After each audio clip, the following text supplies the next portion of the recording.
नमस्कार, मैं हेमंत बघेल आप सभी का बहुत बहुत स्वागत करता हूं अपने इस YouTube चैनल में। CGPSC 2014 की प्रारंभिक परीक्षा में छत्तीसगढ़ सामान्य अध्ययन से पूछे गए प्रश्नों पर हम लोग डिस्कस करेंगे। मैंने सभी 50 प्रश्नों को तो नहीं लिया है, मतलब कि जो भी उस समय करंट के जो क्वेश्चन थे उनको मैंने हटा दिया है और उनके जगह पर मैंने दूसरे क्वेश्चन डाले हैं जो कि अभी परीक्षा के लिए काफ़ी इंपॉर्टेंट हो सकता है। अधिकतर क्वेश्चन जो है 2014 PSC से लिया हुआ है। तो आप लोग वीडियो को आखिर तक देखिएगा और क्वेश्चंस को सॉल्व करने की कोशिश करिएगा और मुझे कमेंट करके बताइएगा कि आपसे कितने क्वेश्चंस सॉल्व हुए हैं। तो चलिए हम लोग शुरू करते हैं।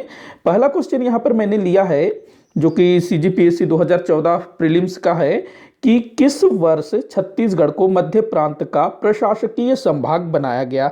तो ये जो क्वेश्चन है कई बार पूछा गया है अलग अलग तरीके से। तो देखो हमारा जो छत्तीसगढ़ है इसको कब मध्य प्रांत, जो कि एक राज्य हुआ करता था स्वतंत्रता प्राप्ति से पहले, हालांकि स्वतंत्रता प्राप्ति के लगभग 8-9 साल तक भी ये जो मध्य प्रांत है ये अस्तित्व में रहा।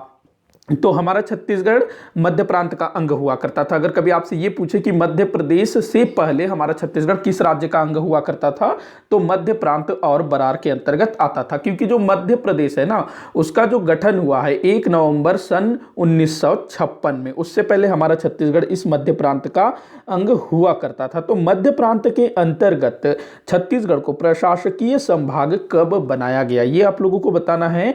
तो ये हुआ था, कब हुआ था ये 1862 में। 1862 में मध्य प्रांत राज्य के अंतर्गत 5 संभाग बनाए गए, उन्हीं में से एक जो है हमारा छत्तीसगढ़ भी था। तो इसमें कितने जिले हुआ करते थे उस समय, तो 3 जिले हुआ करते थे। एक तो रायपुर हुआ करता था, एक बिलासपुर और एक संबलपुर। संबलपुर उस समय हमारे छत्तीसगढ़ संभाग के अंतर्गत रखा गया था, लेकिन 1905 में संबलपुर को हटा करके बंगाल प्रांत के उड़ीसा क्षेत्र में शामिल किया गया। तो ये आप लोग ध्यान रखेंगे। अच्छा, जो रायपुर, बिलासपुर, संबलपुर, इसको जिला कब बनाया गया, तो 1861 में, और 1862 में छत्तीसगढ़ को संभाग का दर्जा दिया गया। अच्छा, ये जो है ना 1853, तो 1853 में क्या हुआ था कि जो नागपुर के भोसला शासक थे उनकी डेथ हो जाती है, और हमारा जो छत्तीसगढ़ है वो नागपुर के भोसले शासकों के अधीन ही हुआ करता था।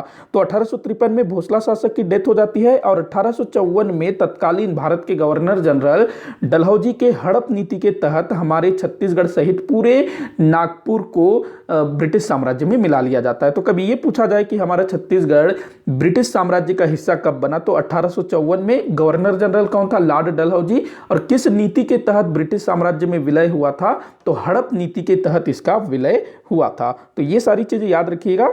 आगे बढ़ते हैं, 50 क्वेश्चन देखना, इतना डिटेल में नहीं जाऊंगा। अगला क्वेश्चन है, कलचुरी राजवंश की निम्नलिखित में से किस शाखा द्वारा छत्तीसगढ़ में राजनीतिक सत्ता स्थापित की गई। ये क्वेश्चन भी कई बार पूछा गया है। तो हमारे छत्तीसगढ़ में कलचुरी वंश की किस शाखा ने अपनी सत्ता स्थापित की, तो लहुरी शाखा।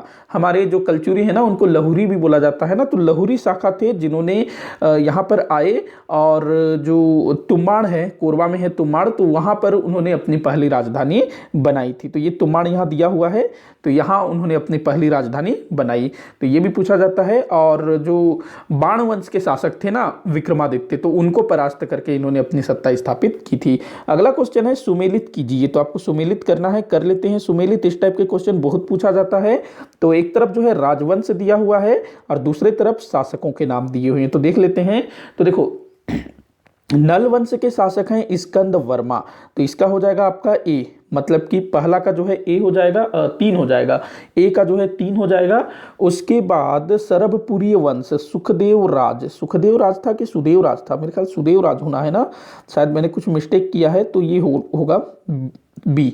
उसके बाद पांडु वंश का शासक कौन था, तो ये तीवर देव पांडु वंश का शासक था, और सोमवंश का शासक मिलता है शिवगुप्त। अच्छा, पांडु वंश में ना एक शासक है महाशिवगुप्त बालार्जुन, तो ये शिवगुप्त से आप कंफ्यूज मत होइएगा। तो क्या आंसर होगा, तो एक का आपका जो है ए, इसका बी का जो है 4, तो 3 4 1 2 ये आपका आंसर होगा। तो देख लेते हैं 3 4 1 2 कहां पर है, तो तो ये आपका राइट आंसर हो जाएगा। आप लोग कूट मिला लिया करिएगा ऐसे अगर क्वेश्चन आता है तो। अगला क्वेश्चन देखते हैं, सत्य कथन की पहचान कीजिए। तो नीचे 4 कथन दिए हुए हैं, 3 गलत है और 1 जो है सही है। तो सत्य कथन को पहचानना है तो देखते हैं, मराठों ने कलचुरियों की प्रशासनिक व्यवस्था को जारी रखा। तो क्या ये सही है? मराठी हमारे छत्तीसगढ़ में कब आए थे? लगभग ये 1740 के बाद ये जो है हमारे छत्तीसगढ़ में आना शुरू हुए। पहले वो रतनपुर को जीतते हैं, फिर रायपुर को जीत लेते हैं। तो मराठों ने कलचुरियों की प्रशासनिक व्यवस्था को जारी रखा, ये तो गलत है क्योंकि इन्होंने अपनी नई प्रशासनिक व्यवस्था शुरू की। तो पहला वाला गलत हो गया। आपको सत्य कथन पहचानना है, मराठों का छत्तीसगढ़ के खालसा क्षेत्र पर प्रशासकीय नियंत्रण था। जी हाँ, मराठों का छत्तीसगढ़ के खालसा क्षेत्र मतलब जो सीधे सीधे मराठों के अधिकार में था। उस समय ना, जिस समय मराठों का हमारे छत्तीसगढ़ में शासन था, तो बहुत सारे छोटे छोटे राज्य भी थे जो कि मराठों को कर दिया करते थे। पहले वो कलचुरी शासकों को कर देते थे और मराठों के आ जाने के बाद वो जो है मराठों को कर देना शुरू कर देते हैं। तो छत्तीसगढ़ में जो खालसा क्षेत्र थे, विशेष करके जो रतनपुर के आसपास का जो क्षेत्र हो गया, रायपुर के आसपास का जो क्षेत्र हो गया, तो इन्हीं क्षेत्रों में उन्होंने सीधे सीधे शासन किया और बाकी छोटे छोटे शासकों से कर लिया। तो इसी को खालसा क्षेत्र बोला गया। हालांकि ये भी बहुत बड़ा क्षेत्र होता था, जिसमें आज का जो बिलासपुर संभाग का बहुत बड़ा एरिया आता है, रायपुर का भी बहुत बड़ा एरिया आता है, तो इसमें ये शासन किया। तो यही आपका आंसर होगा। अगला देखते हैं, मराठों ने छत्तीसगढ़ में इजारादारी व्यवस्था लागू की। नहीं, यहां पर इजारादारी व्यवस्था लागू नहीं की गई, तो ये भी आपका गलत हो जाएगा। मराठों ने भू राजस्व का दहसाला बंदोबस्त लागू किया, ये भी गलत है। दहसाला बंदोबस्त जो अकबर के वित्त मंत्री थे ना, टोडरमल, राजा टोडरमल, तो उन्होंने दहसाला बंदोबस्त को लागू किया था, लेकिन यहां पर जो है ऐसा कुछ भी लागू नहीं हुआ। तो आपका जो ऑप्शन ब है ये सही हो जाएगा। सत्य कथन पहचानना था ना। अगला क्वेश्चन है, किसने 1920 में बीएनसी मिल राजनांदगांव के श्रमिकों के ऐतिहासिक हड़ताल का नेतृत्व किया था? यहां पर के आना है, माफी चाहूंगा मैं। तो किसने नेतृत्व किया था बीएनसी मिल श्रमिकों के ऐतिहासिक हड़ताल का? बीएनसी मिल जो कि राजनांदगांव रियासत में स्थापित किया गया था, इसका जो पूरा नाम है बीएनसी का, बंगाल नागपुर कॉटन मिल, जो कि राजनांदगांव में स्थापित किया गया था। तो वहाँ के जो श्रमिक थे ना, उनका शोषण हो रहा था, उनको वेतन वगैरह कम दिया जा रहा था, अधिक समय तक उनको काम करवाया जा रहा था, काम की जो परिस्थितियाँ थी, कार्यस्थल था, वो उतना जो है स्वास्थ्यवर्धक नहीं था। तो किसने इन श्रमिकों ने हड़ताल किया, तो किसने नेतृत्व किया? अच्छा, नेतृत्व भी किया और इन्होंने ही इन श्रमिकों को हड़ताल करने के लिए प्रेरित भी किया, मतलब कि अपनी जो जरूरतें हैं, जो मांगे हैं, उसके लिए आवाज उठाने के लिए प्रेरित किया। तो कौन थे वह व्यक्ति थे राजनांदगांव के ही ठाकुर प्यारेलाल सिंह जी। इन्होंने ही जो है श्रमिकों को प्रेरित किया कि आपको जो है अपने अधिकार के लिए लड़ना चाहिए, हड़ताल करना चाहिए, ऐसे चुप नहीं रहना चाहिए, और उन्होंने ही इस हड़ताल का नेतृत्व भी किया था। अगला क्वेश्चन देखते हैं, कौन सी जोड़ी सुमेलित नहीं है? तो एक तरफ जो है विद्रोह दिया हुआ है और दूसरी तरफ विद्रोह के नेता। तो पहला दिया है परलकोट विद्रोह का नेता कौन है? तो गेंद सिंह। जी हाँ, बिल्कुल सही है, गेंद सिंह जी ने ही इसका नेतृत्व किया था। कब हुआ था? 1825 में हुआ था। तारापुर विद्रोह दलगंजन सिंह है, ये भी सही है। दलगंजन सिंह हैं जो कि बस्तर राज परिवार के ही एक सदस्य थे और तारापुर के जमींदार थे, तो इन्होंने विद्रोह किया था। भूमकाल विद्रोह ये बड़ा फेमस है, 1910 में हुआ था बस्तर क्षेत्र में, गुंडाधुर ने इसका नेतृत्व किया था। अगला दिया है मुरिया विद्रोह, गोपीनाथ। नहीं भैया, ये गोपीनाथ ने इसका नेतृत्व नहीं किया था। इसका जो नेतृत्व किया था झाड़ा सिराहा करके है, उसने किसी ने नेतृत्व किया था, झाड़ा सिराहा। तो यहाँ पर जो है क्या हुआ था कि जो गोपीनाथ, इसका पूरा नाम है गोपीनाथ कप्पड़दार, ये जो है उस समय बस्तर का दीवान हुआ करता था। और ये जो विद्रोह हुआ था ना, मुरिया विद्रोह, ये लगभग आपके 1877 या 78 के आसपास में हुआ था। तो ये जो गोपीनाथ कप्पड़दार है, ये बस्तर की प्रजा पर अत्याचार कर रहा था, शोषण कर रहा था, तो इसी के विरुद्ध विद्रोह किया गया था। तो इसका जो राइट आंसर, ये आपका सही आंसर हो जाएगा, झाड़ा सिराहा ने इस विद्रोह का नेतृत्व किया था। अगला क्वेश्चन देखते हैं, छत्तीसगढ़ ग्रामीण विकास विभाग का प्रशासकीय प्रमुख कौन होता है? तो इसका प्रशासकीय प्रमुख कौन होता है ये आपको बताना है। तो इस टाइप से प्रश्न भी पूछा जाता है। तो कौन होगा? विकास आयुक्त, ये जो है प्रमुख अधिकारी होगा। मुख्य सचिव ही हमारे छत्तीसगढ़ राज्य का सर्वोच्च अधिकारी है। अगला क्वेश्चन है, रायपुर को नगर निगम का दर्जा कब मिला? देखो, ये वाला क्वेश्चन कई बार पूछा गया है। तो कब मिला? 1967 में, 1861 में इसका गठन हुआ था, 1967 में इसको जो है नगर निगम का दर्जा दिया गया। अगला क्वेश्चन है, छुरी उदयपुर पहाड़ियों का विस्तार है। छुरी उदयपुर की पहाड़ियाँ कहाँ पर विस्तारित है, ये आप लोगों को बताना है। तो देखिए, इसका जो विस्तार है रायगढ़ जसपुर बोल रहा है, रायगढ़ जांजगीर चांपा ये नहीं है, रायगढ़ कोरबा, शायद एक मिनट, रायगढ़ कोरबा, रायगढ़ कोरबा, हाँ ये रायगढ़ कोरबा में ही है, रायगढ़ और कोरबा में। छुई ये जो है ना, छुई उदयपुर की पहाड़ियाँ होती है, रायगढ़ कोरबा में है, कोरबा बिलासपुर भी नहीं है। तो रायगढ़ और जो कोरबा क्षेत्र है उसी में जो है छुरी उदयपुर की पहाड़ियाँ विस्तारित है। अगला क्वेश्चन देखते हैं, निम्न में से किस क्षेत्र में धारवाड़ शैल समूह का विस्तार नहीं है। अगर हम लोग ऐसे देखें तो धारवाड़ शैल समूह का जो विस्तार है ना, ये जो दक्षिणी छत्तीसगढ़ अर्थात जो दंडकारण्य का पठार है वहाँ पर धारवाड़ शैल समूह का विस्तार देखने को मिलता है। लेकिन इसके अलावा भी, इस क्षेत्र के अलावा भी छत्तीसगढ़ के दूसरे कई सारे स्थान हैं जहां पर धारवाड़ शैल समूह का विस्तार देखने को मिलता है। तो कहां पर है वो जगह आपको बतानी है। तो देखो, नारायण जो भानु प्रतापपुर है, ये भानु प्रतापपुर है, यहाँ पर ऊ की मात्रा लगना था। तो ये कांकेर क्षेत्र में यहाँ पर धारवाड़ शैल तंत्र का विस्तार है। किरंदुल जो कि दंतेवाड़ा में है, किरंदुल बेलाडीला, ये तो लौह अयस्क की खदानों के लिए विख्यात है। तो यहाँ पर तो धारवाड़ शैल समूह पाए जाते हैं। अच्छा, धारवाड़ शैल समूह में ना लौह अयस्क पाया जाता है, ये भी आपको ध्यान में रखना है। वहीं अगर हम लोग बात करें बैकुंठपुर की, तो जो कि कोरिया जिला का जिला मुख्यालय है, तो यहाँ धारवाड़ शैल समूह नहीं है। तो आपका आंसर क्या हो जाएगा, यही हो जाएगा बैकुंठपुर। यहाँ पर ना गोंडवाना शैल समूह, इसका ज़्यादा विस्तार है, जहाँ से कोयला मिलता है। और ये जो कवर्धा, यहाँ पर भी धारवाड़ शैल समूह का विस्तार देखने को मिलता है। तो भानु प्रतापपुर, कवर्धा, किरंदुल, इन तीनों में धारवाड़ शैल समूह का विस्तार है, लेकिन बैकुंठपुर में नहीं है।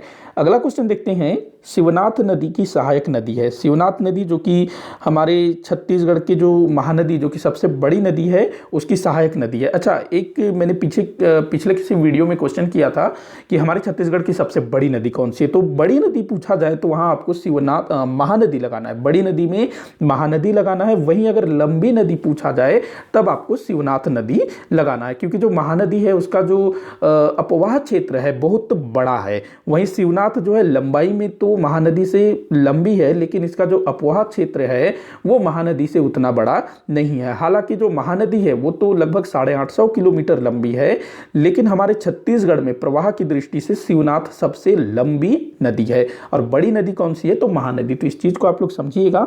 तो शिवनाथ की सहायक नदी कौन सी नहीं है, ये आप लोगों को बताना है।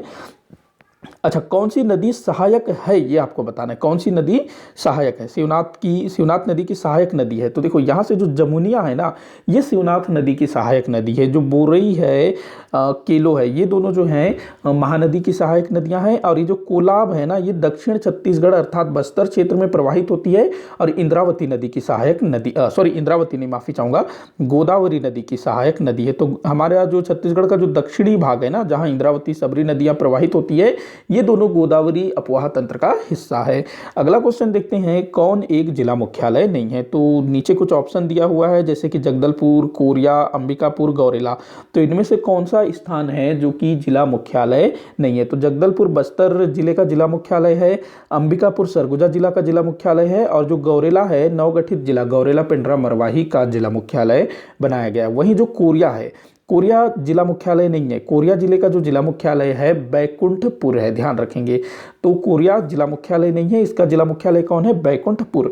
अगला क्वेश्चन देखते हैं, कौन सी जोड़ी सुमेलित नहीं है। तो आपको बताना है कौन सी जोड़ी सुमेलित नहीं है। तो यहाँ पर हमारे छत्तीसगढ़ पृथक राज्य निर्माण के लिए जो संगठन बने थे ना, उनका जिक्र हुआ है और उनके संस्थापक। तो देखते हैं, ठाकुर प्यारेलाल सिंह जी, इन्होंने छत्तीसगढ़ शासन विरोधी मंच स्थापित किया था। जी हाँ, बिल्कुल सही है। डॉक्टर खूबचंद बघेल जी ने छत्तीसगढ़ महासभा का गठन किया था, ये लगभग 1956 में, ये भी बिल्कुल सही है। इसके अलावा इन्होंने छत्तीसगढ़ भ्रातृत्व संघ भी स्थापित किया था, डॉक्टर खूबचंद बघेल ने। उसके बाद शंकर गुहा नियोगी, तो शंकर गुहा नियोगी इन्होंने छत्तीसगढ़ मुक्ति मोर्चा गठित किया था। पवन दीवान इन्होंने ना छत्तीसगढ़ संग्राम मंच ये स्थापित नहीं किया था। ये जो है छत्तीसगढ़ संग्राम मंच, ये शंकर गुहा नियोगी द्वारा स्थापित किया गया था, ध्यान रखेंगे। तो आपका जो आंसर है वो कौन हो जाएगा, पवन दीवान। तो ये जो है सुमेलित नहीं है, बाकी तीन सुमेलित है, ध्यान रखेंगे। छत्तीसगढ़ संग्राम मंच ये किसने स्थापित किया था, शंकर गुहा नियोगी। अगला क्वेश्चन देखते हैं, निम्नलिखित में से कौन सा क्रम दक्षिण से उत्तर महानदी के समीपवर्ती क्षेत्रों में स्थित है। तो देखो यहाँ पर ना महानदी के तटों पर बसे नगरों का नाम लिखा हुआ है। आपको बताना है कि ये जो नगर हैं दक्षिण से उत्तर की ओर, इनका क्रम बताना है कि सबसे पहले दक्षिण में कौन है, उसके बाद कौन है, उसके बाद कौन है, उसके बाद कौन है, इस टाइप से। तो ये बड़ा अच्छा क्वेश्चन यहाँ पर लिया हुआ है। तो देख लेते हैं कौन सा मतलब इसका आंसर होगा। तो देखिए सबसे अगर हम बात करें महानदी के किनारे ये सभी नगर हैं, सिरपुर है, राजिम है, सिवरी नारायण है, पलारी है, सब है।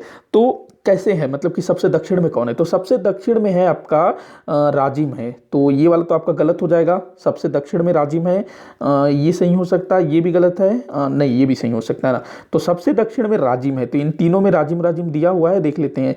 राजिम के बाद जो है आपका सिरपुर आएगा। तो देखो यहाँ पर पलारी है सेकंड में, तो ये भी आपका गलत हो जाएगा, काट देते हैं गलत गलत वाला को। तो ये इन दोनों में सिरपुर सिरपुर दिया हुआ है। इसके बाद राजिम, फिर उसके बाद सिरपुर, सिरपुर के बाद आएगा पल्लारी, सबसे ऊपर में सिवरी नारायण। तो आपका ये आंसर हो जाएगा, सबसे दक्षिण में राजिम, सबसे उसके ऊपर फिर सिरपुर, उसके ऊपर पल्लारी, उसके ऊपर सिवरी नारायण। अच्छा एक चीज़ पीछे बताना रह गया था, ये जो पवन दीवान है ना, इन्होंने पवन दीवान ने पृथक छत्तीसगढ़ पार्टी स्थापित किया था। इन्होंने छत्तीसगढ़ संग्राम मंच स्थापित नहीं किया था, तो इन्होंने जो है पृथक छत्तीसगढ़ पार्टी स्थापित किया था पवन दीवान। तो ये भी आप ध्यान रखेंगे। अगला क्वेश्चन है, बिरकोनी औद्योगिक विकास केंद्र स्थित है। तो बिरकोनी नामक औद्योगिक विकास केंद्र कहाँ स्थित है, तो हमारे छत्तीसगढ़ के जो भी औद्योगिक केंद्र है वो आप लोगों को ध्यान में रखना है। तो ये महासमुंद जिले में स्थित है। अगला क्वेश्चन देखते हैं, निम्न में से किस जिले में चूना पत्थर का उत्पादन अधिक होता है। तो किस जिले में चूना पत्थर की अधिकता है, उस जिले में ना सीमेंट कारखाने भी बहुत सारे स्थापित हुए हैं। रायपुर में भी चूना पत्थर मिलता है, दुर्ग में भी मिलता है, कोरबा में तो नहीं है, और बलौदाबाजार में भी मिलता है। तो यहाँ पर जो बलौदाबाजार है यहाँ पर सबसे ज़्यादा उत्पादन होता है और यहीं पर सबसे ज़्यादा सीमेंट के कारखाने हैं। वहीं दुर्ग का जो जामुल है यहाँ पर हमारे छत्तीसगढ़ राज्य का पहला सीमेंट कारखाना स्थापित हुआ था 1965 में। अगला क्वेश्चन है, घोटुल के संबंध में कौन सा कथन सत्य नहीं है। तो यहाँ सा आना था बीच में, तो घोटुल के संबंध में कौन सा कथन सही नहीं है ये आप लोगों को बताना है। मैंने अभी कुछ दिन पहले ही घोटुल पर एक डिटेल वीडियो डाला था, आप लोग देखिएगा अगर नहीं देखा है तो देख लेते हैं कौन सा कथन सत्य नहीं है। तो यह मुरिया जनजाति से संबंधित है। जी हाँ बिल्कुल, मुरिया जनजाति। और एक बार ना सीजीपीएससी ने गोंड उत्तर लिया था, क्योंकि जो वहाँ पर मुरिया ऑप्शन में नहीं था, और जो मुरिया जनजाति है वो गोंड जनजाति की ही उपशाखा है।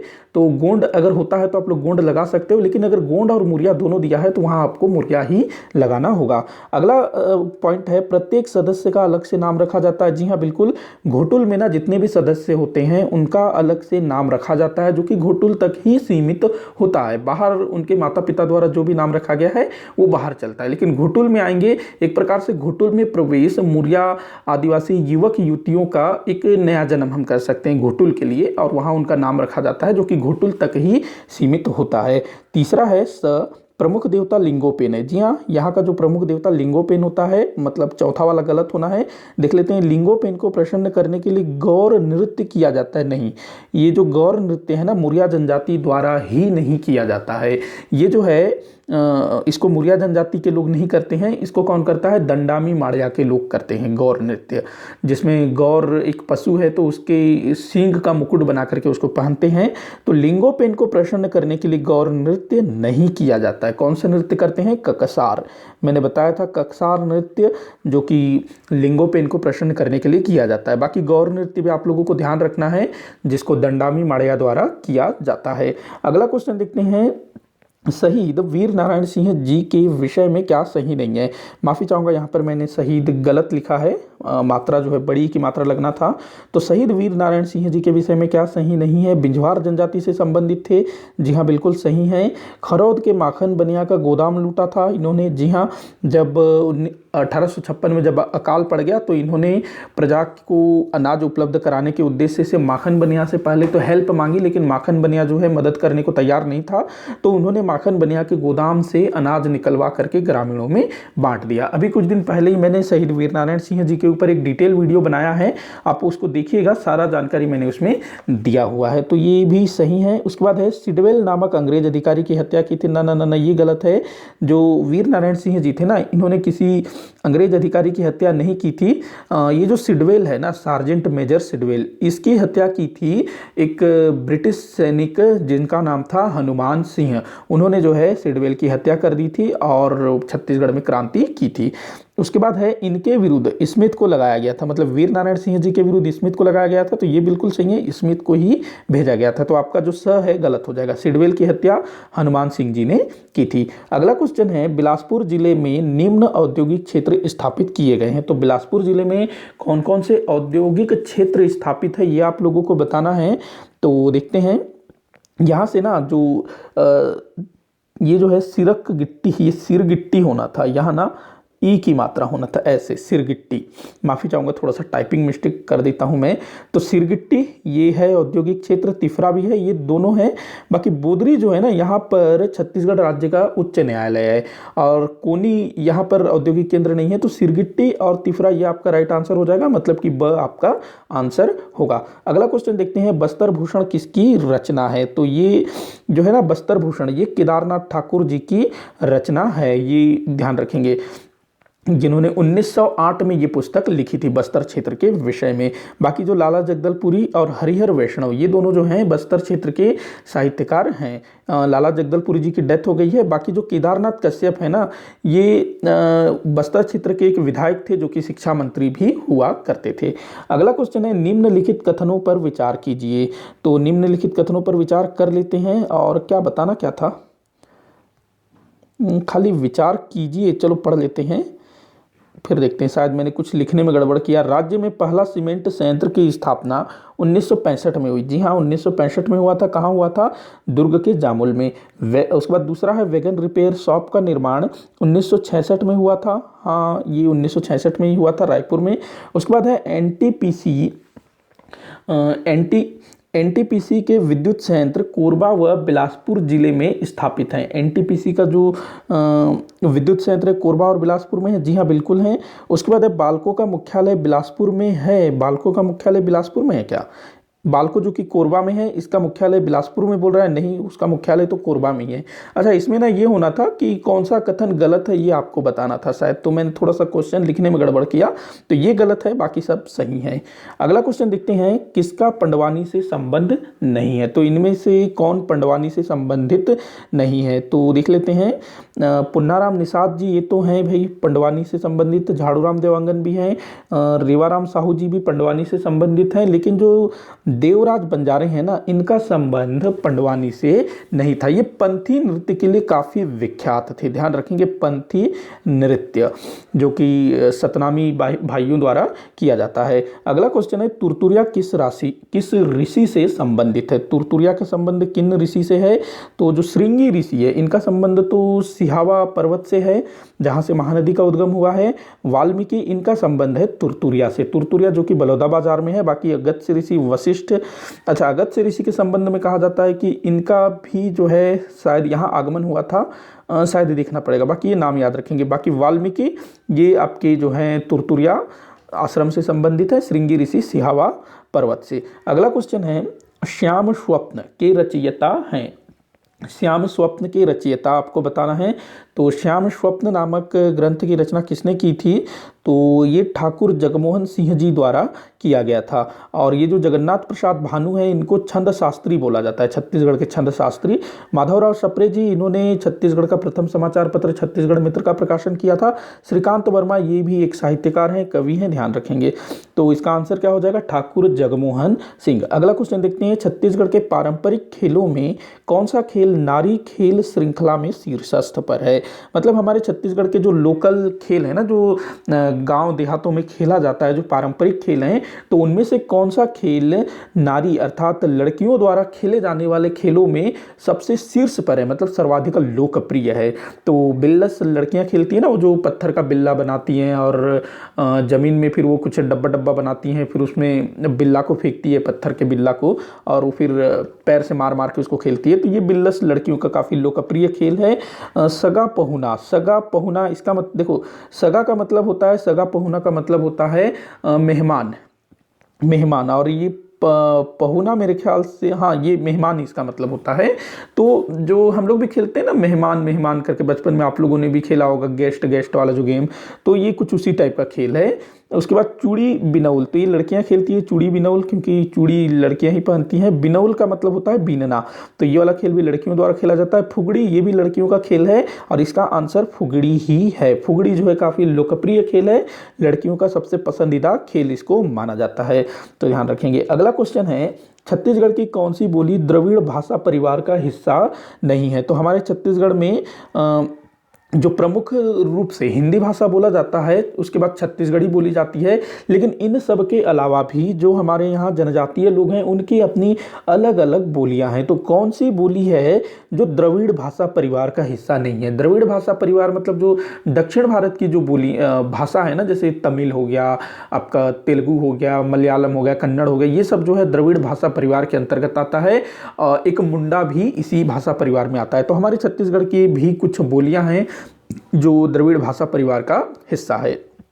तो कौन सा नहीं है वो बताना है ना। दोरली ये है, कुरुख जो कि उरांव जनजाति द्वारा बोला जाता है ये भी है, परजी भी है, ये तीनों जो है द्रविड़ भाषा परिवार का हिस्सा है। लेकिन भतरी जो है द्रविड़ भाषा परिवार का हिस्सा नहीं है, यह आर्य भाषा परिवार का हिस्सा है। वहीं हमारा जो छत्तीसगढ़ी बोली है, बस्तर क्षेत्र में बोली जाने वाली हल्बी बोली, ये दोनों भी आर्य भाषा परिवार का हिस्सा है। क्योंकि जो छत्तीसगढ़ी है वो कई मामलों में हिंदी से मिलती है, मतलब कि अगर किसी व्यक्ति को हिंदी आता है तो वो थोड़ा बहुत छत्तीसगढ़ी समझ जाएगा। हल्बी भी आप समझ जाएंगे अगर आपको हिंदी आती है तो अच्छे से, वैसे हिंदी तो सभी को आती है। तो दोरली, कुरुख और परजी ये तीनों जो है द्रविड़ भाषा परिवार का हिस्सा है। भतरी आर्य भाषा परिवार का हिस्सा है। अगला क्वेश्चन है, राज्य के किस नगर का प्राचीन नाम इंद्रपुर था? तो हमारे छत्तीसगढ़ का वह कौन सा स्थल है जिसको प्राचीन समय में इंद्रपुर के नाम से जाना जाता था? तो वो खरौद है। खरौद को ही इंद्रपुर के नाम से जाना जाता था। इसकी स्थापना ना इंद्रबल ने की थी, जो पांडु वंश का शासक था उसने की थी। बाकी आरंग को मंदिरों की नगरी बोला जाता है। सिरपुर महासमुंद में है। शिवरी नारायण कहाँ है? जांजगीर चांपा में। और शिवरी नारायण के संबंध में कहा जाता है कि यहीं पर माता सबरी ने भगवान श्री रामचंद्र जी को जूठे बेर खिलाए थे, मतलब उन्होंने जो है बेर को चख चख के रखा था ताकि जो श्री रामचंद्र जी हैं उनको कोई खट्टे बेर न खाने पड़े। अगला क्वेश्चन है, दंडकारण्य के पठार के किस क्षेत्र में कडप्पा शैल तंत्र का विस्तार है?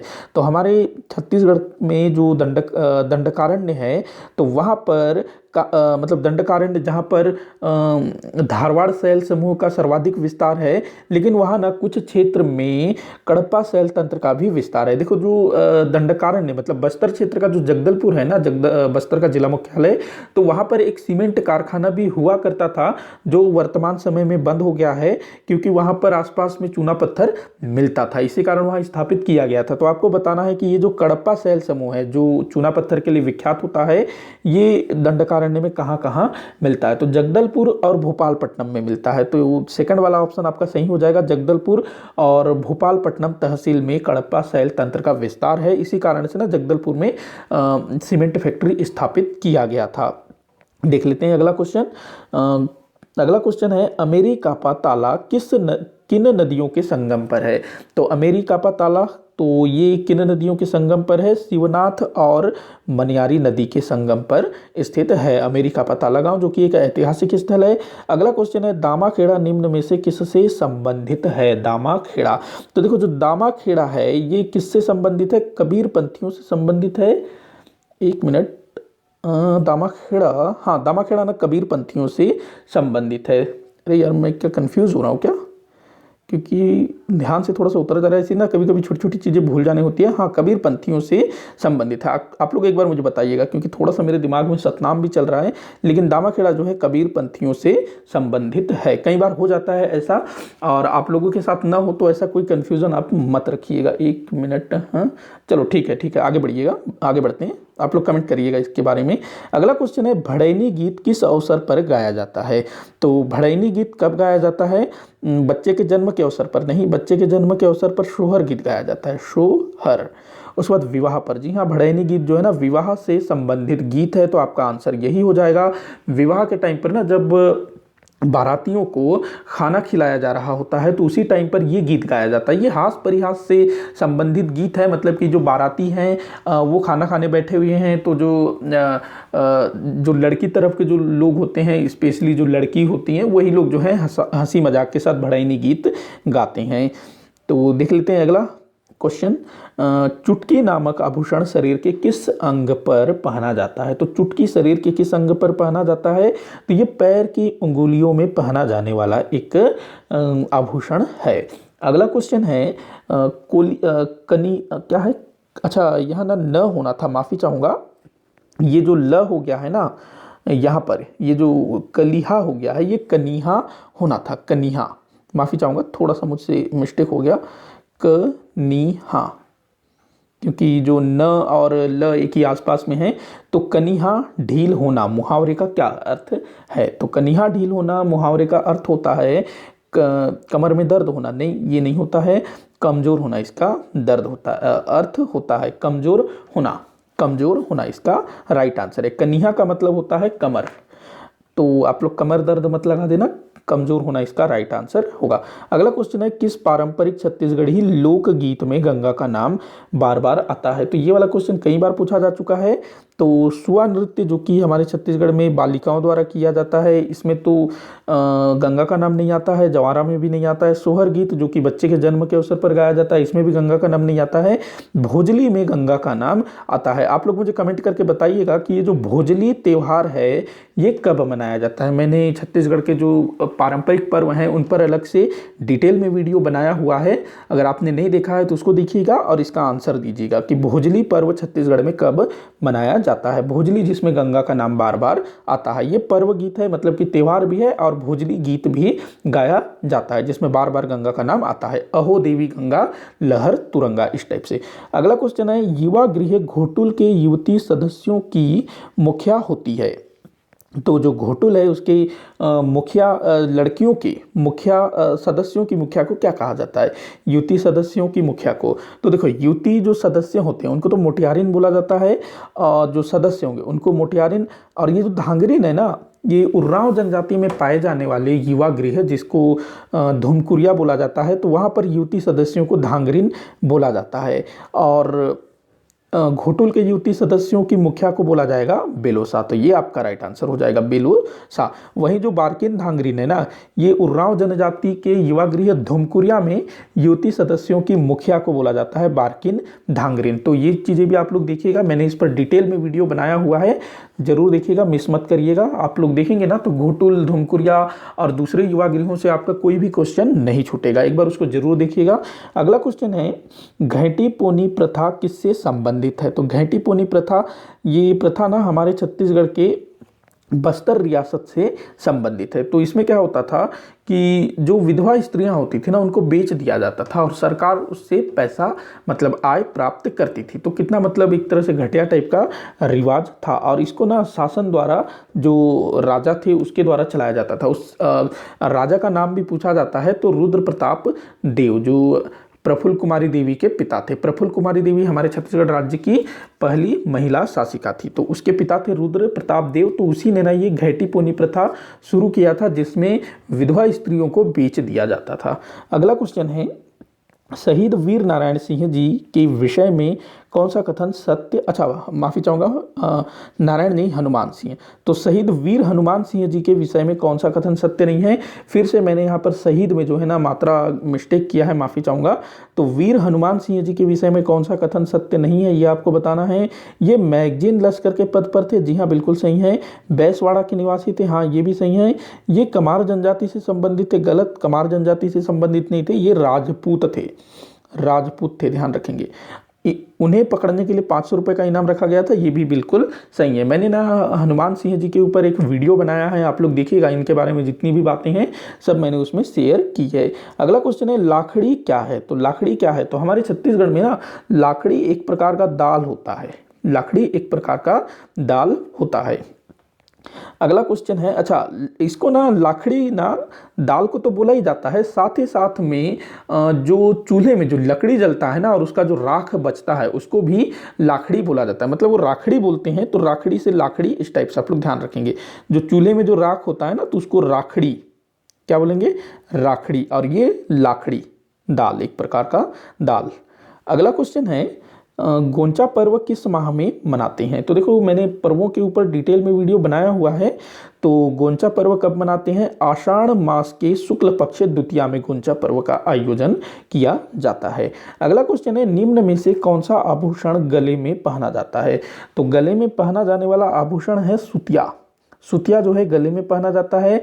वहीं जो तरकी है ये कान में पहना जाता है, नागमोरी बाजू में पहना जाता है, ऐठी ये पैर में पहना जाता है। तो आंसर क्या होगा आपका? सुतिया।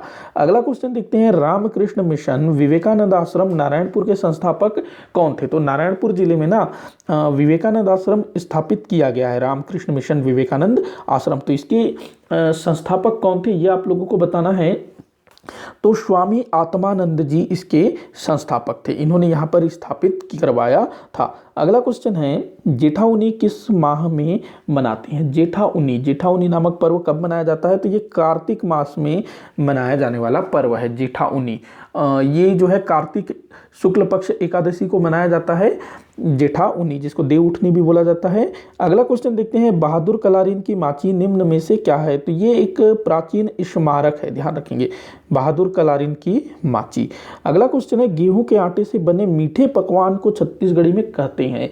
तो पकवानों से भी क्वेश्चन पूछा जाता है। तो गेहूं के आटे से बने मीठे पकवान को छत्तीसगढ़ी में क्या कहा जाता है ये आप लोगों को बताना है। अच्छा, अभी ना हमारे जो छत्तीसगढ़ के वर्तमान मुख्यमंत्री भूपेश बघेल जी ने एक योजना शुरू की है गढ़ कलेवा। गढ़ कलेवा, इसके तहत क्या होता है कि हमारे छत्तीसगढ़ के जो भी लोकल व्यंजन है, लोकल जो फूड है, उसको प्रमोट करने के लिए ये गढ़ कलेवा शुरू किया गया है। गढ़ मतलब किला, कलेवा मतलब पकवान, तो पकवानों का किला इस तरह से। तो इसमें जो है महिला स्व सहायता समूहों को अनुदान दिया जा रहा है होटल खोलने के लिए, जहाँ पर ये इनको शेड वगैरह प्रोवाइड करवाया जा रहा है प्रॉपर, और वहाँ पर फिर इनको सारा सामान भी मुहैया करवाया जा रहा है। मतलब एक रेस्टोरेंट में जो भी चीज़ें लगती है ना आपको पकवान बनाने के लिए, तो वो सब कुछ इनको मुहैया करवाया जा रहा है सरकार की तरफ से। और वहाँ पर हमारे छत्तीसगढ़ के जो ट्रेडिशनल फूड्स हैं ना, तो वो सब चीज़ वहाँ पर तैयार किया जा रहा है और बेचा जा रहा है। तो आप लोग के शहर में भी ये होगा गढ़ कलेवा, आप लोग पता करिएगा कहाँ पर है, और आप लोग ना चाहें तो अपने दोस्तों के साथ वहाँ जा सकते हो। वैसे भी आप लोग तो कभी कभार घूमने उमने जाते होंगे खाने पीने, तो आप लोग यहाँ जा सकते हो और जो लोकल फूड है उनको एंजॉय कर सकते हो और आपस में डिस्कस भी कर सकते हो कि ये क्या है, कैसे है। हालांकि वहाँ आपको बताया जाएगा ये क्या है, तो आपको ये नॉलेज भी हो जाएगा। तो इसका जो राइट आंसर है मतलब गेहूं के आटे से बने पकवान का पपची, पपची बोला जाता है। अगला क्वेश्चन देखते हैं खेरवा का अर्थ है, खेरवा, खेरवा का अर्थ। अच्छा, ये जो है ना छत्तीसगढ़ी वाला, ये सी सेट से मैंने लिया है। 2014 जो पीएससी का एग्जाम हुआ था प्रीलिम्स, तो उसके सी सेट से लिया है मैंने इनको। तो खेरवा का अर्थ बताना है। खेरवा किसको बोला जाता है? खेरवा तो ये बोला जाता है लंगड़ा को, जो मतलब विकलांग होगा ना लंगड़ा पैर से। हमारे प्रधानमंत्री नरेंद्र मोदी जी ने क्या बोला है विकलांगों को? दिव्यांग। तो लंगड़ा को जो है खेरवा बोला जाएगा। अगला क्वेश्चन है छत्तीसगढ़ी में स्त्रियों के लिए स्नेह सूचक संबोधिक है, मतलब हमारे छत्तीसगढ़ में स्त्रियों को प्यार से बुलाया जाएगा। मतलब कि कोई भी एक जो होता है ना लड़कियों को जो प्यार से बुलाया जाएगा, तो कैसे बुलाया जाएगा? तो अरे, अरी, गोई, गा। गा जो है ये लड़के लड़की सब बोलते हैं, कैसन गा, इस टाइप से आप लोगों ने सुना होगा। तो गा भी एक स्नेह सूचक शब्द है, लेकिन ये सभी के लिए, लड़कों के लिए भी लड़कियों के लिए, लेकिन स्पेशल स्त्रियों के लिए गोई, ए गोई, सुनना, इस टाइप से। तो आप लोग ध्यान रखेंगे, आंसर क्या होगा? गोई। अगला क्वेश्चन है रतनपुर के मां महामाया मंदिर का निर्माण किसने करवाया था? कई बार ये क्वेश्चन पूछा जा चुका है, बहुत लोगों को इसका आंसर पता होगा। रत्नदेव प्रथम ने महामाया मंदिर का निर्माण करवाया था। अगला क्वेश्चन है भैयाथान ताप विद्युत केंद्र कहाँ स्थित है? भैयाथान ताप विद्युत केंद्र कहाँ पर स्थित है ये? तो सब जो है सरगुजा संभाग के जिलों का नाम दिया हुआ है, बलरामपुर, सूरजपुर, सरगुजा और कोरिया। तो ये सूरजपुर जिले में है भैयाथान विद्युत केंद्र, भैयाथान ताप विद्युत केंद्र, ध्यान रखेंगे। अगला क्वेश्चन है दुर्ग जिला हरिजन सेवक संघ के संस्थापक कौन थे? हमारे छत्तीसगढ़ में हरिजन सेवा के रूप में सर्वाधिक लोकप्रिय नेता कौन है? तो पंडित सुंदरलाल शर्मा जी। और जब महात्मा गांधी जी 1933 में छत्तीसगढ़ आए थे तो उन्होंने पंडित सुंदरलाल शर्मा जी द्वारा हरिजन उद्धार में जो कार्य किया गया था उसको देख करके महात्मा गांधी जी बहुत ज़्यादा प्रभावित हुए और उन्होंने पंडित सुंदरलाल शर्मा जी को हरिजन उद्धार के क्षेत्र में पंडित सुंदरलाल शर्मा जी को अपना गुरु बोला कि आप तो मेरे गुरु हो, मेरे से पहले ही आप इतना अच्छा काम कर रहे हो, इस टाइप से। तो इन्होंने जो है हरिजन उद्धार के लिए काम किया था। लेकिन आपको बताना है कि दुर्ग जिले में हरिजन सेवक संघ नामक संस्था के संस्थापक कौन थे। तो किसने इसकी स्थापना की थी? घनश्याम सिंह गुप्त जी ने इसकी स्थापना की थी, ध्यान रखिएगा। अगला क्वेश्चन है, छंद शास्त्र के मर्मज्ञ के नाम से कौन जाने जाते हैं?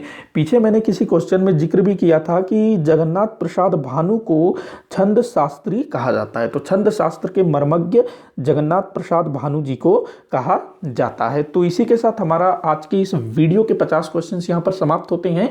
आप लोग मुझे कमेंट करके बताइएगा कि आपसे कितने क्वेश्चंस सॉल्व हुए, और किसी भी क्वेश्चन में डाउट हो या आप लोगों को लगता है कि मैंने किसी क्वेश्चंस का गलत आंसर किया है तो आप लोग मुझे कमेंट करके जरूर बताइएगा। और किसी क्वेश्चन के बारे में पूछेंगे ना डाउट, तो आप लोग क्वेश्चन लिख के बताया करिएगा। आप नंबर बताते हैं तो मुझे फिर क्वेश्चन खोजना पड़ता है, तो उसमें फिर टाइम लग जाता है। आप अगर मुझे क्वेश्चन लिख के बताएंगे तब मैं उसको तुरंत जो है सॉल्व कर सकता हूं।